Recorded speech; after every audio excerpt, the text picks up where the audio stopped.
사랑하는 하나님, 감사합니다. 성령 강림주일을 맞이하여서 이렇게 몸된 공동체가 모여서 하나님 앞에 예배를 드릴 수 있어서 참 감사합니다. 한 주간의 삶을 돌아보니 저희가 주님의 말씀대로 살고자 애쓰고 힘썼지만 중독되었고 하나님의 뜻대로 살지 못했던 모습들을 돌아봅니다. 예수 그리스도의 보혈로 용서하여 주시옵소서. 죄의 싹은 사망이라고 하였고 하나님의 은사는 예수 그리스도 우리 주 안에 있는 영생이라고 말씀하셨지만 하나님, 저희는 늘 연약하고 부족합니다. 그럼에도 이 시간에도 주위를 돌아보면 하나님께서 이 아름다운 계절들을 자연을 통하여서 얼마나 많은 것들을 우리들에게 선물로 주셨습니까? 또한 특별히 성령을 저희들에게 주시겠다라고 약속하여 주셨습니다. 그러므로 저희들은 이 시간에도 성령의 충만함을 간구하여서 성령님이 주시는 지혜와 은사와 은혜를 통하여 서로를 위하여 기도하고 살피는 저희들이 되도록 은혜 은총 베풀어 주시옵소서. 사랑하는 하나님, 또한 저희가 주님 앞에 기도하는 것은 하나님, 이 세상을 위해서 하나님이 저희들로 하여금 기도자로 중보자로 세워주셨습니다. 이 세상에 지금 너무도 많은 곳에 유혈 사태가 벌어지고 있습니다. 베트남에 있는 또한 친구들이 이곳에 와 있습니다. 하나님, 그들이 1년 반 동안 하나님 무슨 생각을 하였으며 어떻게 살아왔을까요? 하나님의 말씀을 붙들려고 했을 것이며 찬양하며 기도하였습니다. 그러나 때로는 쓴물과 같은 마라와 같은 일들이, 그러나 또 때때로 하나님이 주시는 은혜로 하나님 지금까지도 살아온 줄 압니다.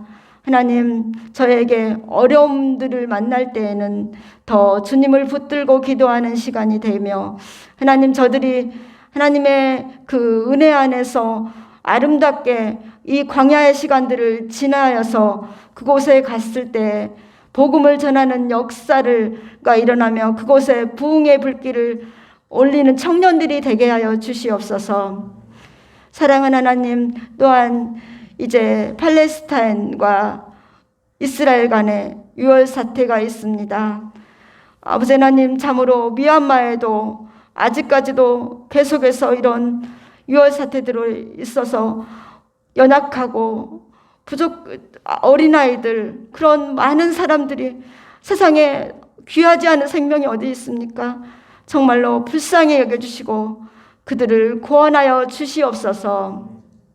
사랑하는 하나님, 저희가 돌아보면은 하나님께서 주신 은혜가 얼마나 많습니까? 코로나로 인해서 그럼에도 불구하고 오랜 코로나로 지쳐진 마음, 다쳐진 마음, 하나님, 그런 마음들이 이 시간에도 주님 앞에 나와서 예배를 드릴 때에 저희들의 마음이, 다쳐진 마음이 열려지게 하시며 주의 성령의 충만함으로 기름 부음을 받으며 믿음으로 한 걸음 진보할 수 있는 이 시간이 되기를 소망합니다. 이 시간에도 또한 함께 기도합니다. 지금도 몸과 마음의 연약함으로 인해서 질병 중에서 하나님 앞에 나오고 싶어도 나올 수 없는 주의 사랑하는 연약한 지체들을 불쌍히 여겨주시고 찾아가셔서 만나시고 위로하여 주시고 소망으로 함께 해주셔서 주님이 함께 해주셨다라고 고백하고 증거할 수 있는 귀한 은혜의 시간이 되게 하여 주시옵소서. 이 5월달을 되고 보니 참 많은 생각이 또한 듭니다. 저희들의 마음을 헤아려 주지 못할 때 섭섭함을 느낄 때가 있습니다. 하나님, 저희들도 하나님의 마음을 섭섭하게 해드릴 때가 얼마나 많은지 모르겠습니다. 주님 앞에 좀 더 나아가며 믿음의 진보를 누리며 효도하는 저희들이 될 수 있도록 하나님 축복하여 주시며 늘 말씀을 사모하고 주님 앞에 기도하기를 힘쓰며 찬양하는 삶을 살아가는 저희 성악교회 모든 지체들이 되게 하여 주시옵시고, 하나님께서 함께해 주심을 늘 우리의 삶 가운데 고백하며 하나님 앞에 영광을 올려드리는 그러한 믿음의 선한 싸움을 싸워나가는 저희들이 되게 하여 주시옵소서. 사랑하는 하나님, 이 시간에도 단위에 세워주신 목사님을 통하여서 생명의 말씀이 선포되어질 때 그 말씀 붙들며 또한 이 세상을 이기며 우리 자신을 이기며, 하나님의 말씀은 살아있고 운동력이 있어서 좌우의 날선 어떤 것보다도 예리하다고 하셨으니 저의 마음을 살피고 저의 마음을 주의 말씀 앞에서 깨어지고 상한 마음들을 토해냄으로 회복되어지고 새롭게 되어지는 은혜가 있어지게 하여 주시옵소서. 또한 말씀을 전하시는 목사님 늘 하나님 성령의 충만함과 건강과 근면함과 지혜로 함께하여 주셔서 양무리들을 살피고 돌볼 때에 근면함으로 살필 수 있도록 하시고 사랑함으로 살필 수 있도록 늘 영육간의 강건함으로 축복하여 주시옵소서. 이 모든 거 살아계셔서 우리를 늘 살피시고 늘 사랑하여 주시는 우리 주 예수 그리스도를 받들며 감사하며 기도를 드렸습니다. 아멘.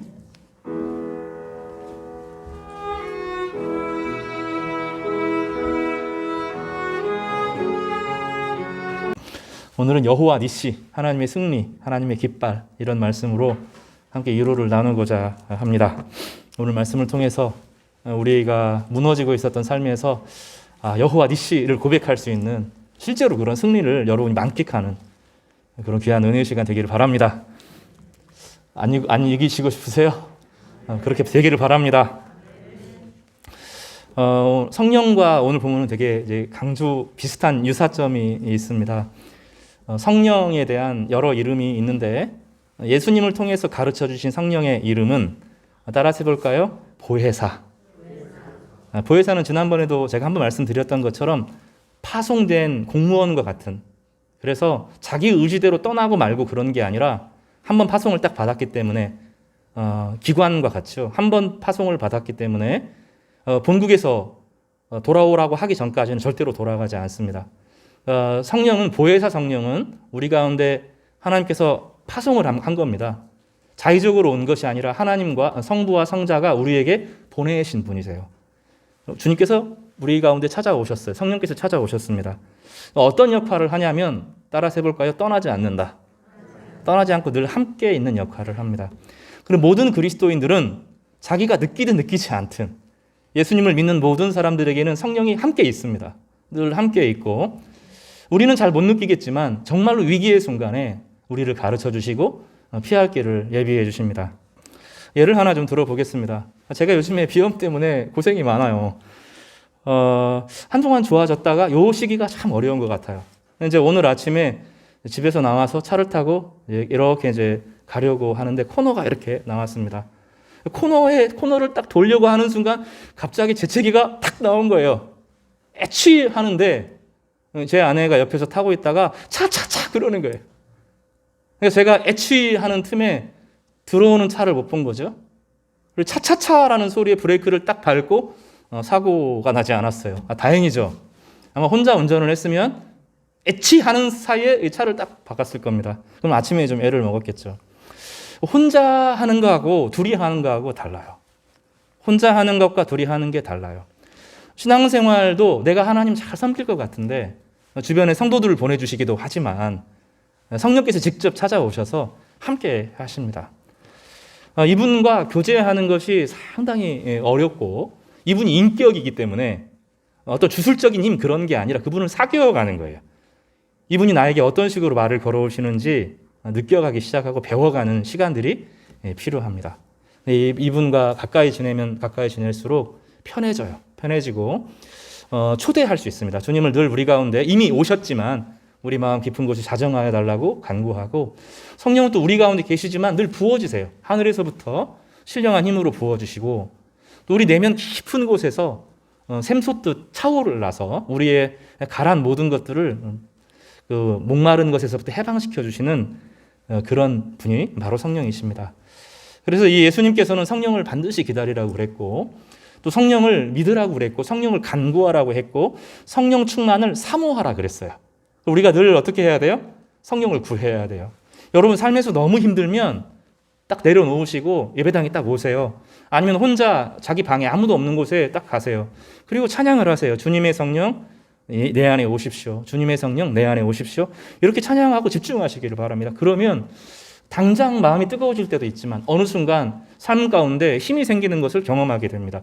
이거는 하나님 모든 백성들에게 가지고 있는 이 기적입니다. 때때로 우리가 이 세상에서 죄를 막 짓기도 하고 막 세상에 밀리기도 하고 너무너무 해서 사탄이 막 우리를 밀어붙일 때가 있어요.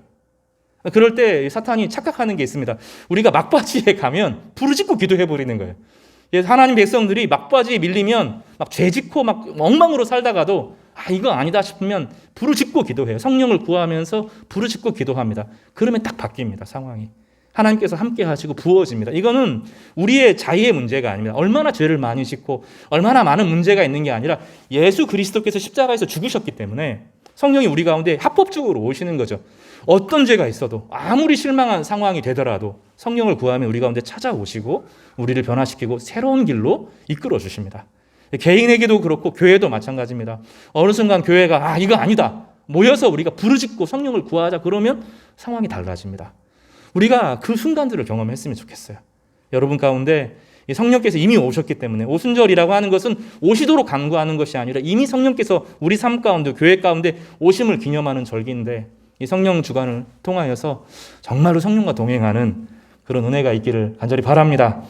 오늘 본문은 그 성령의 여러 가지 성격 중에서 함께함, 중보 이 부분을 아주 잘 보여줍니다.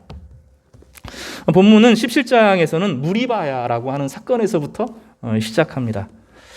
이스라엘 백성들은 이집트에서 나왔어요. 애굽에서 자유를 얻었습니다. 죄에서 자유함을 얻었습니다. 그리고 홍해를 통과했습니다. 이제 하나님 백성으로서 은혜를 경험했습니다.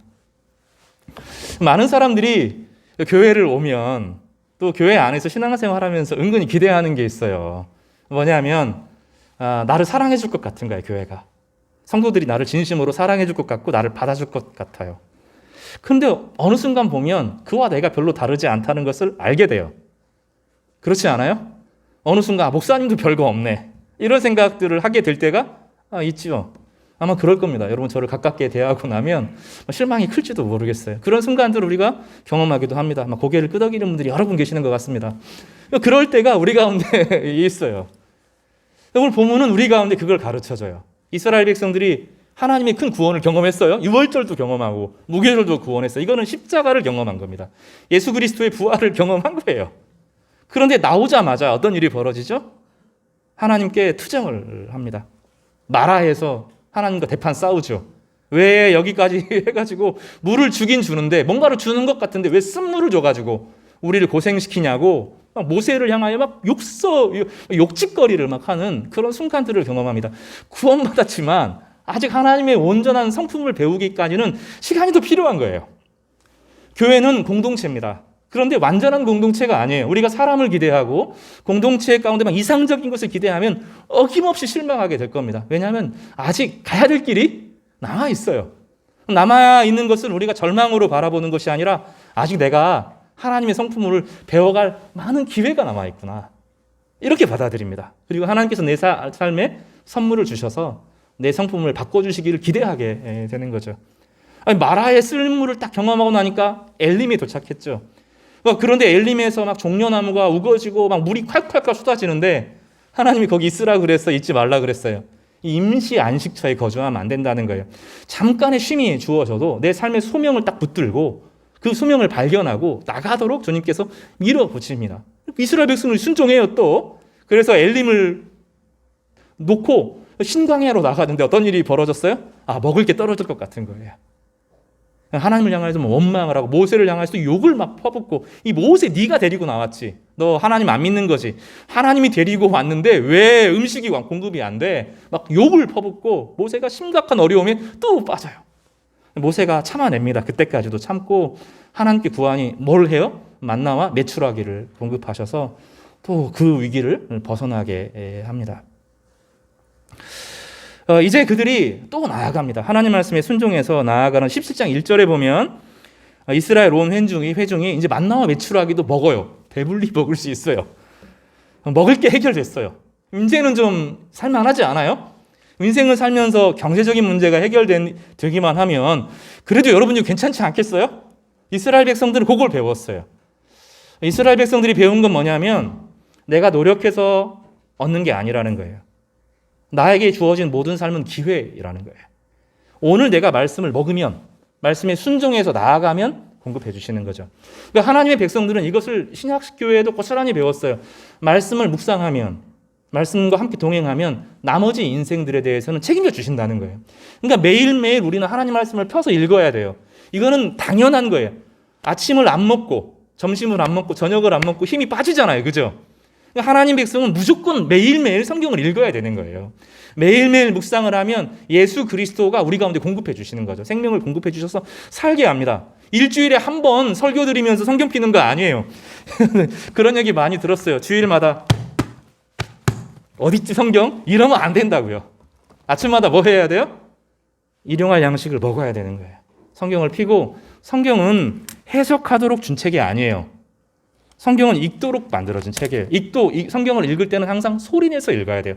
정말로 사람이 많으면 어쩔 수 없지만 성경은 항상 소리내서 읽도록 만들어진, 원래 그렇게 만들어진 책이에요.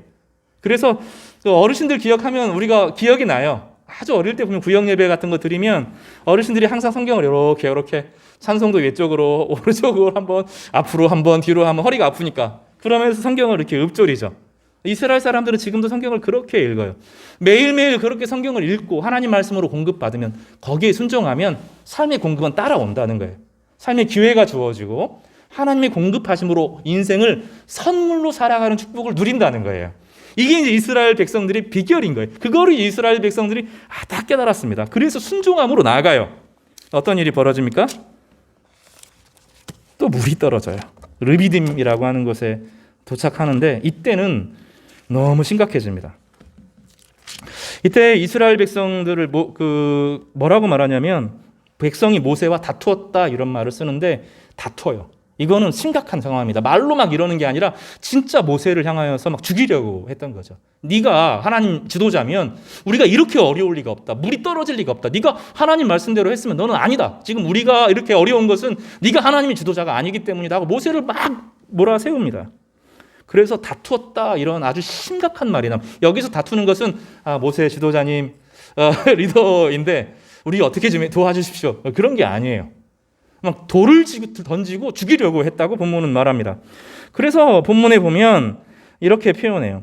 4절에 보면 모세가 여호와께 부르짖어 이르되 이제 이 백성에게 어떻게 하리이까 그들이 조금 있으면 내게 돌을 던지겠나이다. 정말로 심각하게 덤벼드는 문제가 생기게 되었습니다. 이 상황을 모세가 평생 잊지 못해요. 출애굽기는 모세의 인생의 후반에 기록한 거예요. 일기 형식으로 그때그때 기록한 것이 아니라 과거를 회상하면서 중요한 사건을 기록한 겁니다.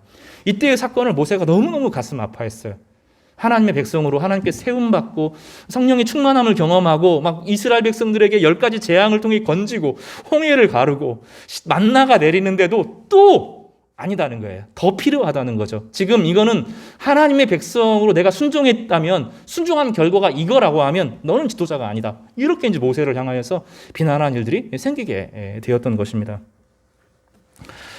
하나님께서 모세에게 담대하라고 이야기하죠. 백성 앞을 담대하게 지나가라고, 앞에 딱 서라고, 물러서지 말라고, 그리고 지도자들을 데리고 가서 반석을 치라고 말합니다. 본문은 사실 우리에게 되게 유감스러운 본문이에요. 이 본문은 하나님의 계획과 이스라엘 사이에 얼마나 큰 갭이 있는지를 발견하게 해줘요. 이 다음 바로 호렙산이거든요. 호렙산은 시내산이고 시내산과 호렙산은 같은 산입니다. 이 단계를 넘어서면 이제 하나님의 백성으로 언약을 맺게 돼요. 그러니까 이스라엘 백성들은 아직 구원을 얻었고 자유를 얻었지만 하나님의 백성으로 자리매김을 하고 세상에서 어떤 방식으로 하나님께 영광을 돌릴까는 아직은 모르는 상황이에요. 근데 마치 결혼식과 같은 겁니다. 결혼식과 같은 중요한 순간을 남겨두고 있는데 이 르비딤에서 크게 무너지게 되는 경험을 합니다.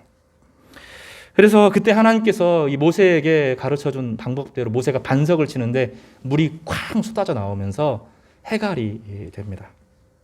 그리고 히브리서에서는 이것을 뭐라고 표현하냐면 반석이 이스라엘 백성들을 따라다녔다, 이렇게 고백하게 되죠. 이때 모세가 위기를 넘습니다. 나중에는 이제 문제가 되지만 이때는 넘어가고 하나님이 함께 하실 수 있음을 고백하게 되는 은혜를 누리게 됩니다. 이스라엘 백성들도 이 위기를 벗어나게 되었습니다. 그 다음에 문제입니다.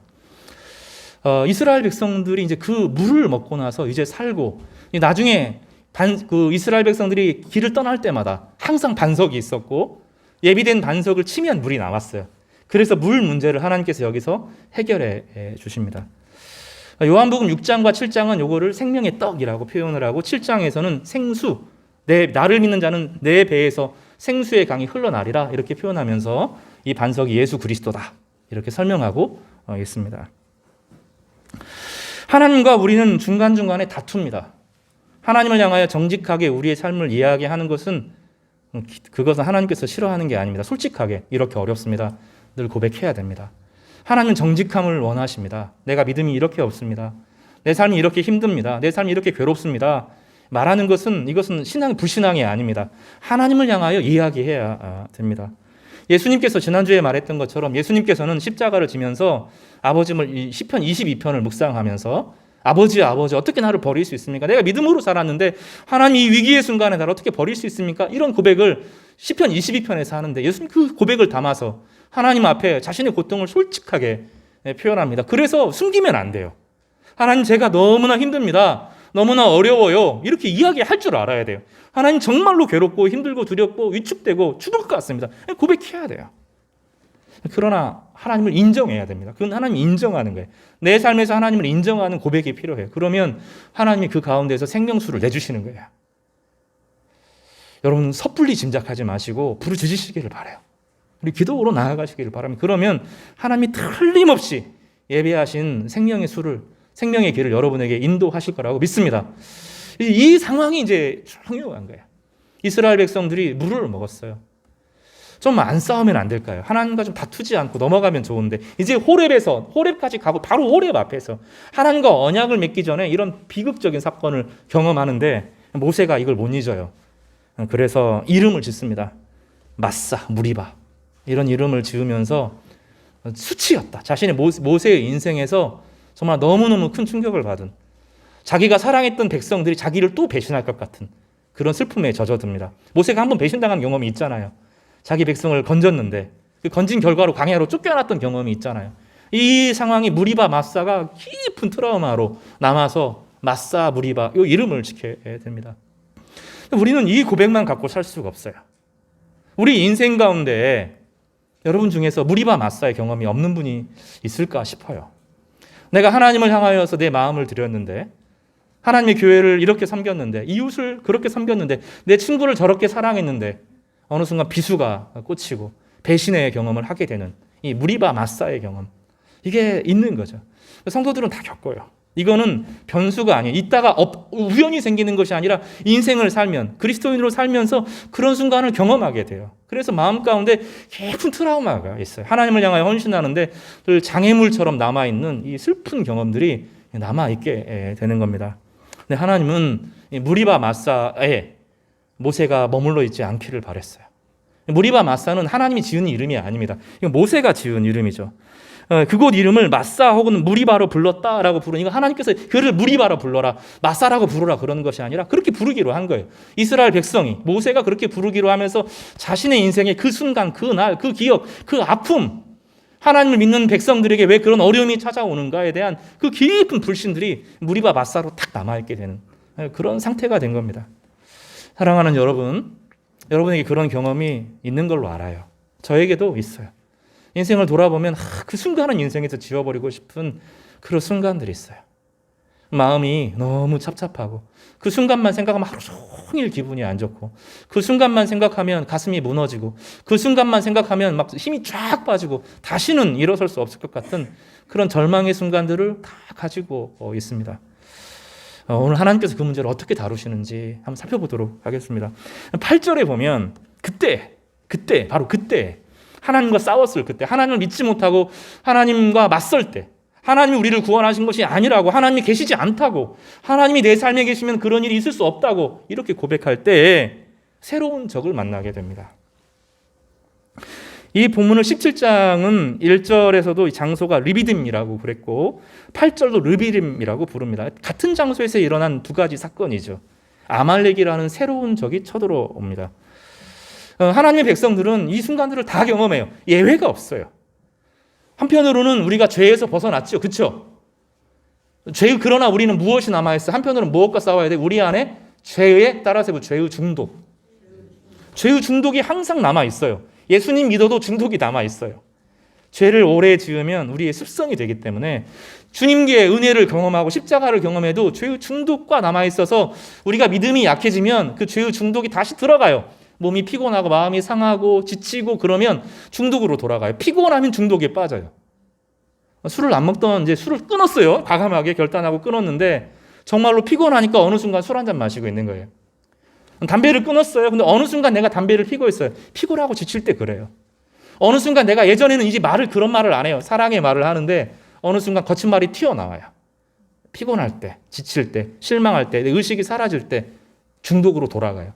근데 이거는 구원을 경험한 모든 사람이 같이 가지고 있는 문제예요. 너무 피곤하지 않아야 돼요. 너무 자기를 방임하면 다시 그 문제로 돌아가게 되는 것입니다. 이미 떠났어요. 그런데 그 문제 말고 새로운 문제가 나와요. 이 새로운 적은 하나님의 백성이 언약 백성으로 일어서지 못하도록 참된 자유인으로 서서 굳세게 다른 이들을 섬기는 참된 공의와 공평의 사람으로 서는 하나님의 성품을 담아내는데 부족하도록 우리를 집요하게 만들어서 우리의 자존감을 무너뜨리는 새로운 적을 만나게 돼요. 이거를 성경에서는 이제 아말렉이라고 부릅니다. 이 아말렉은 한 번이 아니라 영원히 우리를 괴롭혀요. 죽을 때까지 하나님의 백성으로 천국에 갈 때까지 이 아말렉은 우리의 옆에 늘 있어요. 친구처럼 늘 있으면서 우리의 대적으로 작용합니다. 그러니까 이 대적이 없는 사람이 없어요. 각자의 대적은 다 다르지만 자신만의 대적을 다 만납니다. 남편이 왼수다 이런 소리 하지 마시고요. 남편은 우리가 섬겨야 될, 사랑할, 아내는 이 사람이고 우리 대적인 우리 있어요. 보이지 않지만 이 적이 있어서 우리의 자존감을 늘 흔들어댑니다. 그것을 통해서 무엇을 깨닫게 되냐면 따라서 해보세요. 우리는 천국에 사는 것이 아니다. 이 땅은 천국이 아니에요. 이 땅에서 천국을 기대하면 안 돼요. 천국처럼 모든 것이 이루어지지 않습니다. 가정도 완전한 천국이 안 돼요. 교회도 완전한 천국이 안 돼요. 꿈꾸고 이루어 나가는 것이지 천국이 아니에요. 세상도 천국이 아니에요. 늘 고통에 따라요. 늘 세상에 악이 존재합니다. 두 번째 따라서 해보세요. 그러나 이길 수 있다. 이길 수 있다는 거예요. 이 아말렉은 이게 첫 번째 이스라엘과의 조우입니다. 두 번째 조우는 나중에 이스라엘 백성들이 가나안 땅에 믿음으로 들어가야 되는데 믿음으로 들어가지 않고 포기하죠. 그리고 도망 나오죠. 그때 이제 아말렉이 와서 이스라엘을 한번 칩니다. 이게 두 번째 조우입니다. 세 번째 사울 왕 때 사울 왕이 이스라엘 백성들의 하나님의 명을 받아서 아말렉을 진멸하라 그랬는데 진멸하지 않았다가 사울이 버림당하는 일이 됩니다. 이때가 세 번째 조우입니다. 네 번째가 또 있죠. 다윗 왕 때 다윗이 블레셋으로 내려갔다가 믿음이 침체됐을 때 내려갔다가 이제 사울과 싸우지 않고 잠깐 시간을 버린 사이에 아말렉이 와가지고 다윗의 모든 재산과 아내와 자녀들을 싹 잡아가서 포로로 끌고 가서 이 다윗의 인생을 무너뜨리는 경험이 있습니다. 이때가 네 번째 경험입니다. 성경이 또 한 번 나와요. 에스더서에 보면 하만이라고 하는 페르시아의 제2인자가 나오는 그 사람이 아말렉 사람입니다. 그 사람이 어떤 계획을 내놓냐면 이스라엘을 진멸하자 이런 계획을 내놓습니다. 이 아말렉은 하나님의 백성이 하나님의 백성으로 존귀하게 살지 못하도록 방해하는 사탄의 세력을 말해요. 이 세력과 이스라엘은 계속 싸워야 했어요. 한편으로는 죄의 중독과 싸워야 되고 한편으로는 외부의 적과 싸워야 했고 그 안에서는 분열과 맞서야 되는 모세와 이스라엘의 지도자들 사이에 그 알력 가운데 늘 맞서는 이런 일들을 경험하게 되는 겁니다. 이게 그리스도인의 숙명이에요. 왜냐하면 사탄이 존재하거든요. 사탄은 우리 하나님의 백성이 행복하는 걸 원치 않아요. 자존감이 회복되는 것을 원치 않아요. 하나님의 백성이 정체성을 가지고 온전하게 살아가는 것을 원치 않아요. 그래서 시기하고 질투해요. 사탄의 핵심은 시기와 질투예요. 하나님의 백성이 좋게 사는 꼴을 못 봐요. 근데 평상시는 못 건들다가 약할 때 착 쳐들어와요. 신명기 25장 18절에 하나님이 이 아말렉을 향하여서 영원한 원수가 될 것이다. 영원히 싸워야 된다. 이렇게 말하는데 왜 그렇게 말하느냐면 신명기 25장 18절 이렇게 말해요. 곧 그들이 하나님을 두려워하지 아니하고 너를 길에서 만나 너의 피곤함을 타서 내 뒤에 떨어진 약한 자들을 쳤느니라. 피곤하니까 덤벼들어요. 전면전하지 않아요. 아말렉은 전면전하지 않아요. 뒤에서 꼬리를 잘라 먹어요. 피곤하고 지친 사람들을 덮쳐서 잡아먹습니다. 잡아먹고 그래서 약한 사람들이 떨어져 나가는, 그게 아말렉입니다. 이 아말렉이 있어요. 누구나 아말렉에 당할 수 있습니다. 피곤하고 지치고 뒤처지면 덤벼들어서 흔들어 됩니다. 여러분 다 경험이 있을 거예요. 아말렉과 맞서는 경험들, 대적과 맞서는 경험, 집요하게 물고 늘어져서 하나님 백성이 하나님 백성답게 살지 못하도록 흔들어대는 이 아말렉을 만나는 것입니다. 하나님과의 관계가 약해지면, 하나님을 삶에서 인정하지 않으면, 그리고 불평하기 시작하고 하나님과 싸우기 시작하면, 하나님이 계시면 이럴 일이 없다 이렇게 생각하면 아말렉이 덤벼듭니다. 그리고 가장 약할 때 우리를 노리죠. 오늘 본문은 바로 그 배경에서부터 그 배경을 다루면서 모세의 조치를 볼 수 있습니다. 모세가 9절에 보면 여호수아에게 이르되 우리를 위하여 사람들을 택하여 나가서 아말렉과 싸우라 이렇게 선언합니다. 모세는 이 문제를 회피하지 않았습니다. 그냥 가도 돼요. 약한 사람들 내버려 두고 굳이 리더십 따르지 않기를 원하는 사람들, 이 약하다는 것이 육체적으로 약한 것만 의미하지 않습니다. 모세를 믿지 못하고 하나님이 약속하신 가나안 땅에 대한 신뢰가 없으니까 자꾸 처지는 거예요. 믿음이 약해지고 믿음이 약해지니까 몸도 따르지 못하고 점점점 신앙이 뒤처지니 이 모세가 내버려 두고 그들 버려도 됩니다. 근데 모세는 그렇게 하지 않습니다. 서둘러 사람들을 소집하고 젊은 리더 여호수아를 소집합니다. 그리고 그에게 전쟁을 맡깁니다. 근데 본문에 보면 다른 것과 이미 양상이 달라졌음을 보여줍니다. 앞에까지는 아직 이스라엘 백성들이 어떻게 행동한 게 없어요. 하나님께 기도하면, 모세가 기도하면 응답했어요. 그렇죠? 하나님께 이 모세가 지금 기도하고 아말렉을 멸하여 주십시오 이렇게 하면 되는데 하나님 그렇게 원하지 않으셨어요. 모세는 뭐 하죠? 지금 이 문제는 하나님과 동행하는, 하나님께 기적을 베풀어 주셔야 되지만 하나님의 백성들이 스스로 일어나서 싸워야 된다는 거예요. 그래서 이때부터 전쟁의 양상이 완전히 달라집니다. 때로는 하나님을 기다려야 될 때가 있어요. 하나님은 전적으로 의지해야 될 때가 있어요. 그러나 하나님은 항상 그렇게 두지를 않고 우리가 하나님을 의지함으로 우리가 성령 충만해서 우리가 돕기를 원하실 때가 있어요. 그러니까 이 아말렉의 문제는 자기 백성을 스스로 지키는 양상으로 변하는 거예요. 교회는 교회의 외적인 모습은 이때부터 서서히 갖춰지기 시작합니다. 그래서 이 전쟁은 모세 혼자 손을 들고 기도하는 전쟁이 아니라 사람들이 일어나서 자기 백성을 건지는 그런 양상으로 변해갑니다. 두 가지 양상이 이제 같이 벌어지죠. 한편으로는 이것이 영적인 싸움이라는 것을 증명하고, 그래 아말렉은 단전히 외적으로 힘 있는 사람들이 아니라 이건 영적인 문제다 하는 것을 모세가 인식했기 때문에 자기는 중보하러 기도하러 올라갑니다.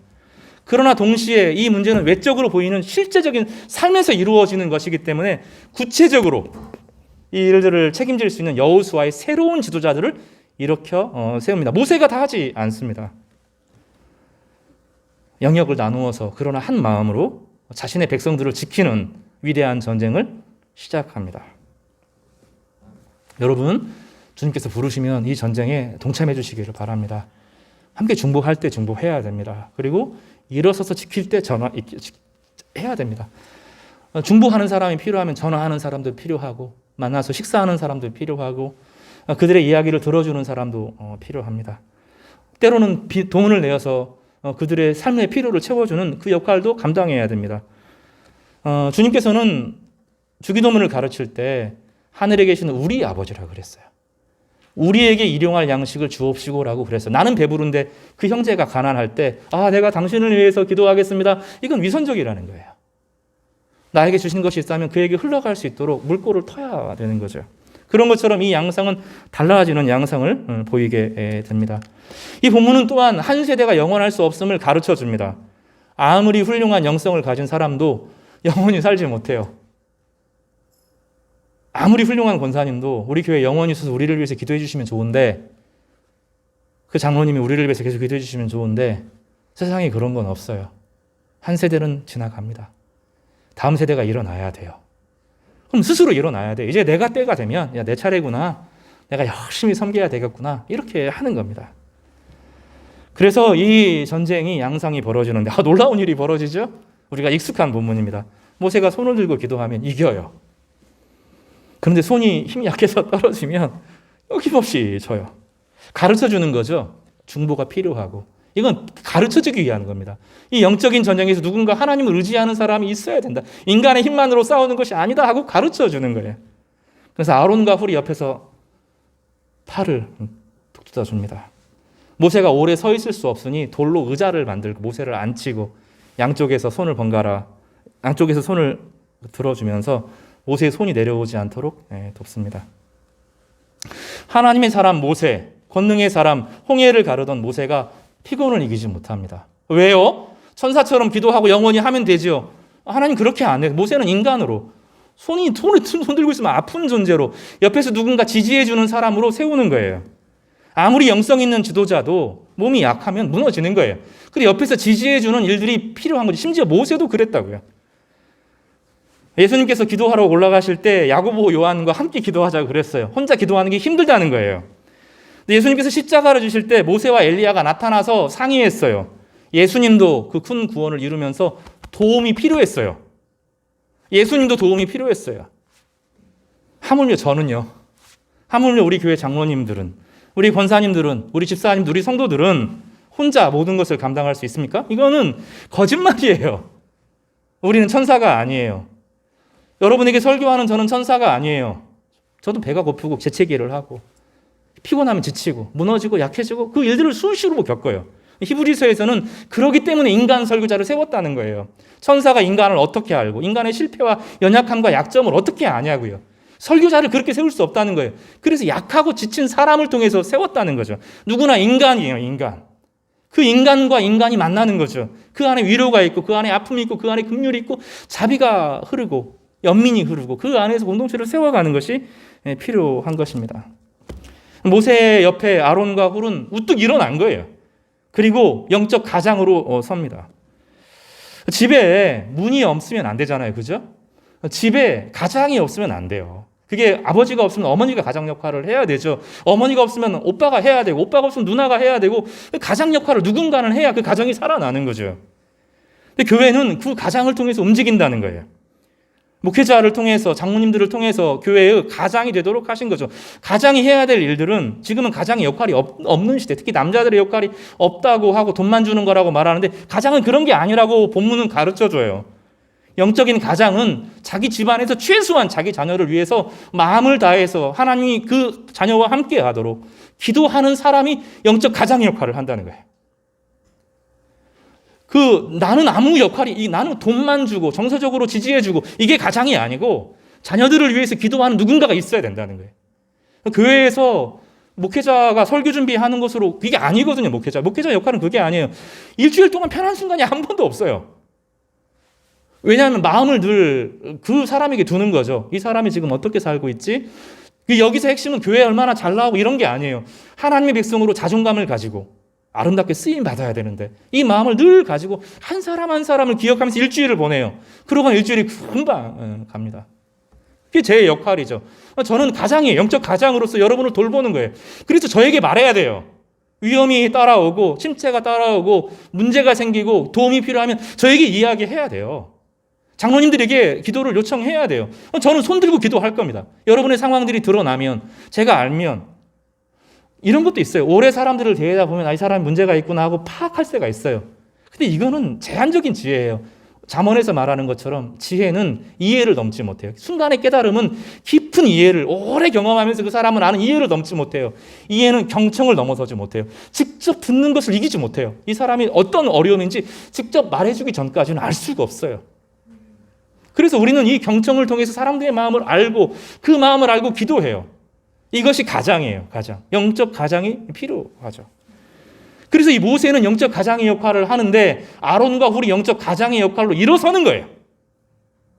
여러분 이거 포기하면 안 됩니다. 아버지들이 집안에서 이거 포기하면 안 되는 거예요. 나는 무슨 일이 있어도 자녀들이 믿음으로 자기 자존감을 가지고 영적인 승리를 갖고 자유를 하기 위해서 자유롭게 의미 있고 사랑할 수 있도록 내가 선다. 요거 해야 되는 거예요. 남편이 안 믿으면 아내가 그 역할을 감당하는 거예요. 나는 우리 집에서 영적인 가장이다 하는 거예요. 장로님들은 내가 우리 교회 영적 가장이다. 이거 해야 되는 거예요. 최소한 교회 중직자들은 내가 이 교회를 영적 가장으로 부름받은 사람이다 하고 세우는 거죠. 그 기도하면 이기는 거예요. 기도하여서 마음을 짓고 하나님을 간절히 의지하고 주님 앞에 나아가니까 이기기 시작해요. 이 두 전쟁이 양쪽에서 벌어지죠. 영적으로 하나님을 의지하고 기도하는 이 영적인 가장의 전쟁. 그리고 이제 다음 세대, 그런 다음 세대를 책임질 여호수아가 일어나서 함께 이 전쟁을 이겨냅니다. 함께 있죠. 이 본문을 통해서 우리는 새로운 사실을 깨달아요. 하나님도 혼자 창조를 하시지 않았구나 알게 돼요. 하나님이 온 우주를 창조하시는데 성부 하나님 혼자 하시지 않고 성자 예수님이 참여하셨고 성령께서 생명을 불어넣으시는 방식으로 우주를 이루셨구나 알게 돼요. 구원을 이루는 것도 하나님 혼자 하지 않으셨다는 것을 알게 돼요. 함께 하셨어요. 성부, 성자, 성령이 우리의 모든 구원에 참여하셨어요. 오늘 성령 강림 주간인데 교동문을 읽을 때 삼위일체 하나님에 대해서 고백했어요. 우리의 구원의 문제는 내 의지와 결단과 각오의 훨씬 너머의 영역에 있어요. 삼위 하나님께서 우리에게 직접적으로 개입하셔서 우리를 건지시고 죄에서 건지실 뿐만 아니라 우리 한 사람 한 사람을 위대한 사람으로, 자존감 넘치는 사람으로, 세상에 그 자유를 주는 사람으로, 사랑을 가져오는 사람으로 세우신 거예요. 우리의 구원은 그렇게 만만하지 않아요. 때로는 방황하고 때로는 흐트러지고 약해지지만 하나님이 함께 하시기 때문에 이 일들을 이루시는데, 하나님의 구원이 전적으로 누구를 통해서 이루어져요? 모세의 중보 기도와 여호수아의 전쟁의 참여를 통해서 구원이 일어나는 거예요. 여러분 그 일 하시길 바랍니다. 여러분 가정 가운데 이런 역사가 일어나기를, 우리 교회 가운데 그런 영적 가장들이 세워지기를 주님의 이름으로 축복합니다. 성령을 가리켜서 파라클레토스, 보내심을 받은 자라고 부르는데, 로마서 사도행전에 보면 위로자라는 사람이 나와요. 바나바라는 사람이 나옵니다. 바나바의 별명이 위로자입니다. 위로자라는 뜻은 무엇이냐면 함께 있어서 떠나지 않는 사람, 그런 뜻이에요. 비슷하죠? 보혜사는 위로자와 같은 말이에요. 그러니까 바나바는 성령이 아니에요. 바나바는 보혜사가 아닙니다. 저도 보혜사가 아니에요. 그런데 보혜사를 닮은 사람이에요. 이해가 되시죠? 바나바는 위로자, 보혜사를 닮은 사람입니다. 하나님으로부터 보내심을 받아서 결코 떠나지 않는 사람. 그 사람이 있었기에 바울이 세워지고 그 사람이 있었기에 안디옥 교회가 세워집니다. 안디옥 교회가 세워지니까 세계 선교가 가능해져요. 함께 있고 떠나지 않기로 결심하는 사람. 그 사람을 통해서, 그 옆에 있어주기로 각오하는 사람을 통해서 나라가 세워지고 세상이 변화가 되는 생명을 가져오는 일들을 감당하게 됩니다. 말씀 정리하면서 저는 세 사람이 떠올라서 이 사람 얘기 간단하게 하고 마치겠습니다. 우리가 익히 아는 사람입니다. 한 분은 우리가 잘 아는, 몇 년 전에 함께 묵상했던 서서평 선교사님입니다. 서서평 선교사님은 독일에서 태어났는데 아버지가 누군지 몰라요. 그리고 엄마가 애를 놓고 할아버지 할머니에게 맡기고 미국으로 건너가 버립니다. 서서평 선교사는 버림받은 사람으로 자랐어요. 여자분인데 자랐어요. 나중에 자기 어머니를 찾아서 미국으로 건너갑니다. 근데 어머니가 캐톨릭이었어요.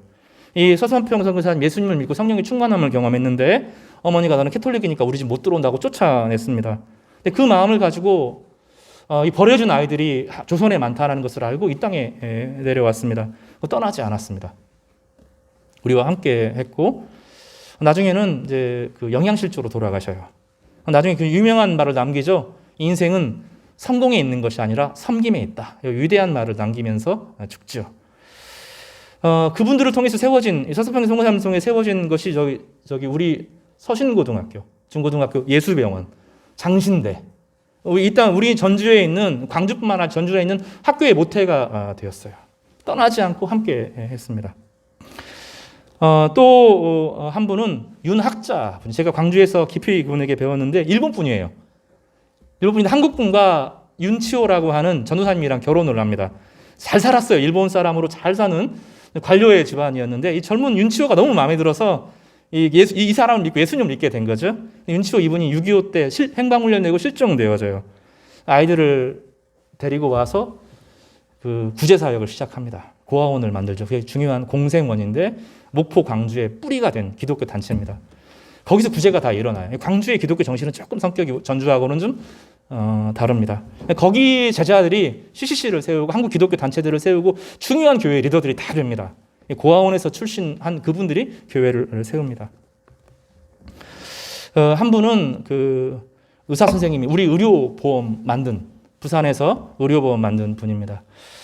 이분은 제가 이름을 적어놓고 까먹었는데 다른 곳에 적어놨어요. 이분은 그 6.25 전에 북한 분이세요. 6.25 전에 우리나라에 잠깐 완전 전쟁이 난 거예요. 부산에 내려와서 다시는 고국으로 북한으로 돌아가지 못합니다. 평생 독신으로 살았어요. 그러면서 자기 주변에 있는 사람들이 너무 가난해서 치료를 받지 못하니까 아름아름 돈을 모아서 의료보험 제도를 만듭니다. 그거를 이제 정권에서 정부가 가지고 와서 모델을 만들고 의료보험 제도를 삼은 거예요. 그분이 없었으면 우리 의료보험 제도 없어요. 다 동일한 그리스도인들입니다. 이분들은 다 버림을 당한 사람들이에요. 인생의 슬픔을 가진 분들이에요. 마치 모세가 자기 백성들에게 버림을 당한 것처럼 버림을 당한 사람들입니다. 이 버림당한 고통을 이 정말로 버림당한 사람들을 위로하는 데 사용한 분들입니다. 서석병 선교사님이 그 고아들을 위해서 자신의 인생을 바친 것은 떠나지 않겠다고 하는 위로자의 역할, 성령은 아닙니다. 그분이. 그러나 성령을 닮은 역할을, 떠나지 않고 함께하는 역할을 감당합니다. 이 세 분이 우리 기독교에 중요해요.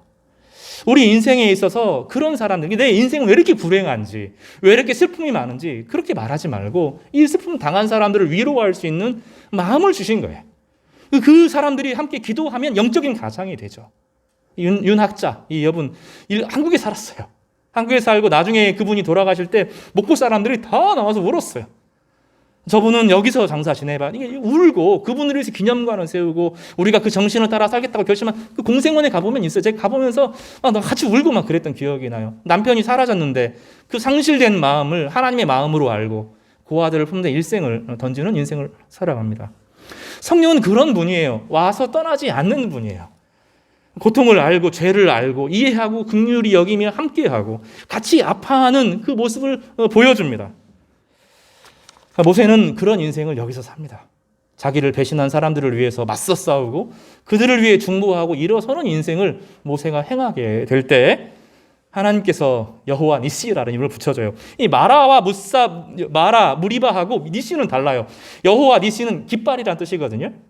따라서 여호와 니시, 하나님의 깃발.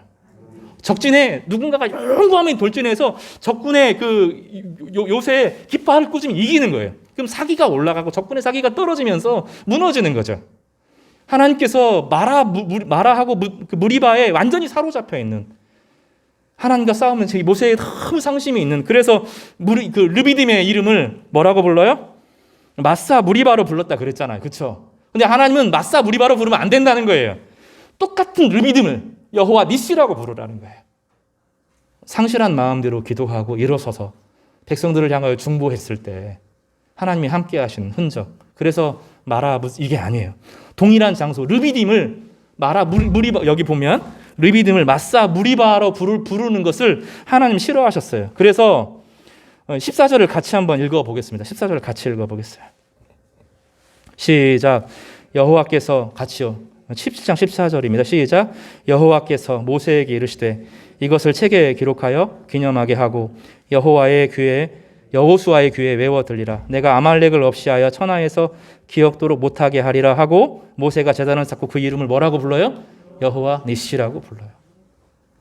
그럼 마라와 무리바 마사가 니시로 바뀌는, 자기가 실패한 그곳이 하나님의 승리의 장소가 되는, 축제의 장소가 되는 그런 고백으로 바꾸어 주십니다. 모세는 인생의 슬픔을 경험하고 배신당하, 자기를 죽일 것 같은, 자기가 사랑하는 사람들에게 죽일 것 같은 그런 괴로움을 여기서 경험합니다. 하나님은 그 모세의 슬픔과 상처를 위로하시고 여호와 니시의 승리를 그에게 선물로 허락하여 주십니다. 하나님은 그렇게 우리 가운데 찾아오셔서 파라클레토스, 보내심을 받아 떠나지 않는 분으로 우리와 함께 하십니다. 여러분, 그분을 인정하시기를 바랍니다. 그분을 받아들이시기를 바랍니다. 이렇게 고백하세요. 주님의 성령, 다시 주님의 성령 내 안에 오셔서 영원히 떠나지 마십시오. 이런 고백이 저와 여러분의 고백이 되기를 주님의 이름으로 축복합니다. 우리 같이 기도할까요? 차분하게 한번 좀 기도하겠습니다. 주님, 성령께서 제 안에 오십시오. 이렇게 솔직하게 고백하세요. 주님, 성령께서 제 안에 찾아오시기를 바랍니다. 이렇게 좀 기도했으면 좋겠어요. 떠나지 않으시는 분으로 찾아오셔서 영원히 우리와 함께함을 고백하게 해주십시오. 이렇게 좀 고백했으면 좋겠어요. 그리고 두 번째 고백은 하나님, 무리바 마사가 우리 안에 있습니다. 인생의 트라우마와 괴로움과 슬픔과 아픔이 우리 마음 깊은 곳에 있는데 하나님, 여호와 니시가 되셔서 우리로 하여금 승리의 경험으로 바꾸어 주십시오. 성령과 동행하면 이 경험을 주시는데 그렇게 되도록 기도했으면 좋겠어요. 세 번째로는 하나님, 내가 영적인 가장이 되게 해주십시오. 이렇게 기도했으면 좋겠어요. 그런 은혜가 여러분에게 있기를 간절히 바랍니다. 우리 같이 그 마음을 따라서 좀 함께 좀 기도하고, 내가 영적인 가장으로 살지 못했던 것을 좀 회개하고 성령으로 충만하게 해주시기 같이 한번 기도하는 시간 갖도록 하겠습니다. 기도하겠습니다.